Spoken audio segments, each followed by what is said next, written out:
नमस्कार बच्चों, हम कमलेश्वर द्वारा रचित जॉर्ज पंचम की नाक पाठ पढ़ रहे थे और जिसमें हमने पढ़ा कि जॉर्ज पंचम की मूर्ति पर नाक लगाने के लिए मूर्ति जैसे पत्थर की तलाश में मूर्तिकार भारत के प्रत्येक पर्वत पर जाता है, लेकिन उसे कहीं भी वैसा पत्थर नहीं मिलता है जैसा मूर्ति में लगा हुआ था। वापस आकर के सभा में यह बात मूर्तिकार के द्वारा बताई जाती है कि पत्थर विदेशी है, भारत के किसी भी पर्वत पर ऐसा पत्थर नहीं है। सब लोग परेशान हो जाते हैं। उनकी परेशानी को देखते हुए मूर्तिकार उन्हें एक और सुझाव देता है कि भारत में बहुत से नेता हैं और शहीद लोग हैं जिनकी मूर्तियां भारत में जगह जगह विद्यमान हैं। यदि अनुमति मिले तो उनमें से किसी एक की नाक काट करके जॉर्ज पंचम की मूर्ति पर लगा दी जाएगी और भारतीय सभापति के द्वारा उसे इस कार्य के लिए अनुमति भी प्रदान कर दी जाती है, जो बिल्कुल भी उचित नहीं है। मूर्तिकार भारत के प्रत्येक राजनेता व शहीद की लाट के पास जाता है, लेकिन प्रत्येक की नाक जॉर्ज पंचम की नाक से बड़ी थी। परेशान होकर के वह वापस आता है और बताता है कि भारत के प्रत्येक व्यक्ति यानी कि प्रत्येक शहीद व प्रत्येक राजनेता की नाक जॉर्ज पंचम की नाक से बड़ी है। किसी की भी नाक जॉर्ज पंचम की नाक के बराबर की नहीं है। इसका अर्थ ये है कि भारत के बच्चे बच्चे का मान सम्मान एक अंग्रेज से अधिक होता है, इसलिए किसी की भी नाक जॉर्ज पंचम की नाक पर फिट नहीं बैठी। आखिरकार सब लोग परेशान हो जाते हैं, लेकिन मूर्तिकार भी सहज में हार मान लेने वाला कलाकार नहीं था। उसके द्वारा एक नया सुझाव प्रदान किया जाता है और वो ये सुझाव था कि यदि अनुमति मिले तो इतने भारतीय जो भारत में निवास करते हैं उनमें से किसी एक की जिंदा नाक जॉर्ज पंचम की लाट पर स्थापित कर दी जाएगी और उसे इस अनीतिकर और निंदनीय कार्य के लिए भी सभापति के द्वारा अनुमति प्रदान कर दी जाती है और मूर्तिकार किसी भी भारतीय की जिंदा नाक काट करके मूर्ति पर स्थापित कर देता है। यह एक व्यंग्य रचना है जिसमें लेखक ने व्यंग्य किया है कि जिन अंग्रेजों ने हमें लंबे समय तक गुलाम बनाकर रखा, उनके स्वागत के लिए भारतीय सरकारी तंत्र के द्वारा जिंदा भारतीय नाक लगाने तक की अनुमति प्रदान कर दी गई, जो बिल्कुल ही अनुचित है। तो इस पाठ में विस्तार पूर्वक हम इसका अध्ययन करेंगे कि किस प्रकार मूर्तिकार के द्वारा मूर्ति पर नाक लगाने के लिए प्रयत्न किए गए और अंत में उसने किस प्रकार इसने सफलता हासिल की, और जो भी एक अनीतिकर तरीके से, जो इस प्रकार है। सभापति ने तैश में आकर कहा, लानत है आप लोगों की अक्ल पर। विदेशों की सारी चीजें हम अपना चुके हैं, दिल दिमाग, उनके तौर तरीके और रहन सहन, सब कुछ। और जब हिंदुस्तान में बाल डांस तक मिल जाता है तो पत्थर क्यों नहीं मिल सकता। जब मूर्तिकार मूर्ति जैसे पत्थर की तलाश में भारत के प्रत्येक पर्वत पर जाता है, लेकिन उसे वैसा पत्थर नहीं मिलता है, तो वह आकर कमेटी के सामने जब यह बात बताता है तो सभापति आवेश में आ जाता है और कहता है कि जब हम विदेशों की सारी चीजें अपना चुके हैं, सारी चीजें हमारे यहाँ मिलती हैं, तो यह पत्थर क्यों नहीं मिला। मूर्तिकार चुपचाप खड़ा था। अचानक उसकी आंखों में चमक आ गई। उसने कहा, एक बात तो मैं कहना चाहूंगा, लेकिन इस शर्त पर कि यह बात अखबार वालों तक न पहुंचे। सभापति की आंखों में कुछ चमक आ गई। चपरासी को हुक्म देकर कमरे के सब दरवाजे बंद कर दिए गए। तब मूर्तिकार ने कहा, देश में हमारे अपने नेताओं की मूर्तियां भी हैं।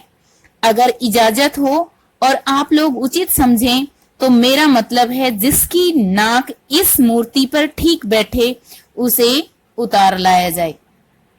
अब मूर्तिकार के द्वारा कमेटी के सामने नया सुझाव रखा जाता है और वह उनसे कहता है कि भाई ऐसा पत्थर यदि किसी पर्वत पर नहीं मिला तो कोई बात नहीं, भारत के नेता भी हुए हैं, भारत में शहीद भी हुए हैं जिनकी मूर्तियां भारत में स्थापित हैं, और यदि आपकी अनुमति मिले तो उनमें किसी की भी लाट पर से उसकी नाक उतार करके जॉर्ज पंचम की नाक पर या जॉर्ज पंचम की लाट पर लगा दी जाएगी। सबने एक दूसरे की तरफ देखा। सबकी आंखों में एक क्षण की बदहवासी के बाद हल्की हल्की खुशी तैरने लगी। सभापति ने धीरे से कहा, लेकिन बड़ी होशियारी से। यानी सभापति द्वारा इस कार्य के लिए भी मूर्तिकार को अनुमति दे दी जाती है, जो बिल्कुल भी उचित नहीं था। जिन नेताओं ने, जिन शहीदों ने देश के लिए अपनी कुर्बानी दी, उन्हीं की मूर्ति के से नाक उतारने की बात मूर्तिकार को सभापति के द्वारा कह दी जाती है, जो निंदनीय है और जो संपूर्ण भारतवासियों की नाक कटने के बराबर है। और मूर्तिकार फिर से देश दौरे पर निकला। जॉर्ज पंचम की खोई हुई नाक का माप उसके पास था। दिल्ली से वह बंबई पहुंचा। दादा भाई नौरोजी, तिलक, गोखले, शिवाजी, कावसजी, जहांगीर, सबकी नाकें उसने टटोली, नापी, लेकिन पंचम की नाक की माप की नाक नहीं मिली। और फिर वह गुजरात की ओर भागा। गांधी जी, विठल भाई पटेल, सरदार पटेल, महादेव, देसाई की मूर्तियों की जांच की और फिर बंगाल की ओर चला। सुभाष चंद्र बोस, गुरुदेव रविंद्रनाथ, राजाराम मोहन राय आदि को भी देखा, नाप जोख की और बिहार की तरफ चला। बिहार होता हुआ वह उत्तर प्रदेश की ओर आया। मोतीलाल नेहरू, चंद्रशेखर आजाद, बिस्मिल, मदन मोहन मालवीय की लाटों के पास गया। घबराहट में वह मद्रास भी पहुंचा, सत्य मूर्ति को भी देखा और मैसूर, केरल आदि सभी प्रदेशों का दौरा करता हुआ अंत में पंजाब पहुंचा। भगत सिंह और लाला लाजपत राय की लाटों से भी सामना हुआ। आखिर दिल्ली पहुंचा और कमेटी के सामने उसने अपनी मुश्किल बयान की। पूरे हिंदुस्तान की परिक्रमा कराया, सब मूर्तियां देख आया, सबकी नाकों का नाप लिया, पर जॉर्ज पंचम की इस नाक से सब बड़ी निकली।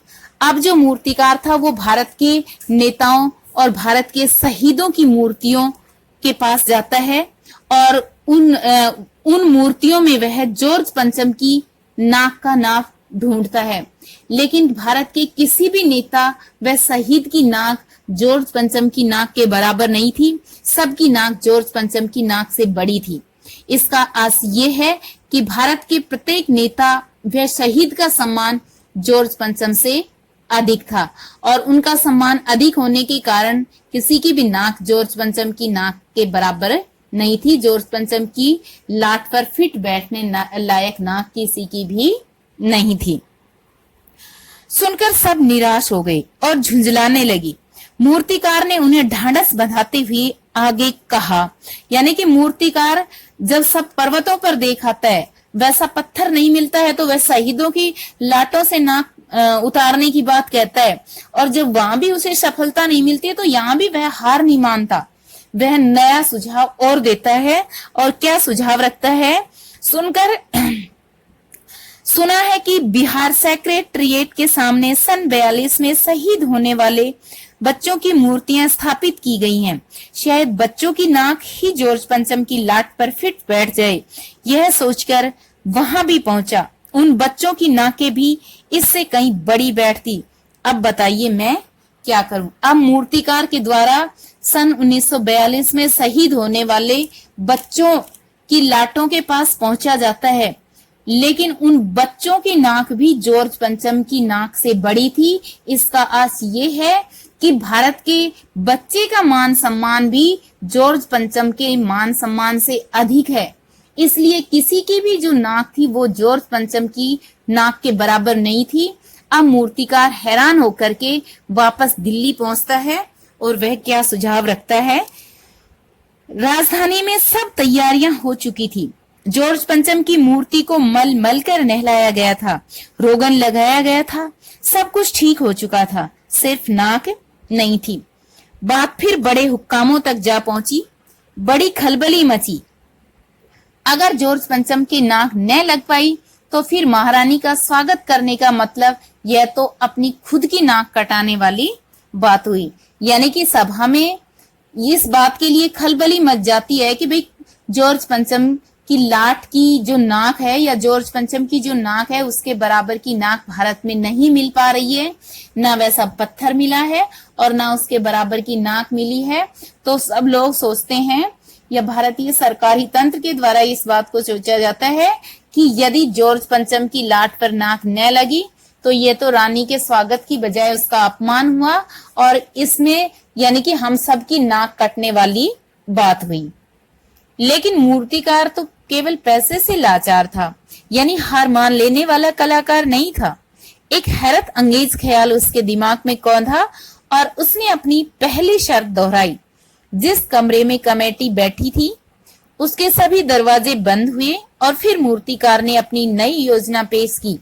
चूंकि नाक लगाना एकदम जरूरी है, अतः मेरी राय है कि 40 करोड़ में से कोई एक जिंदा नाक काट कर लगा दी जाए। अब मूर्तिकार नया सुझाव क्या देता है जो बिल्कुल ही अनुचित है और निंदनीय है।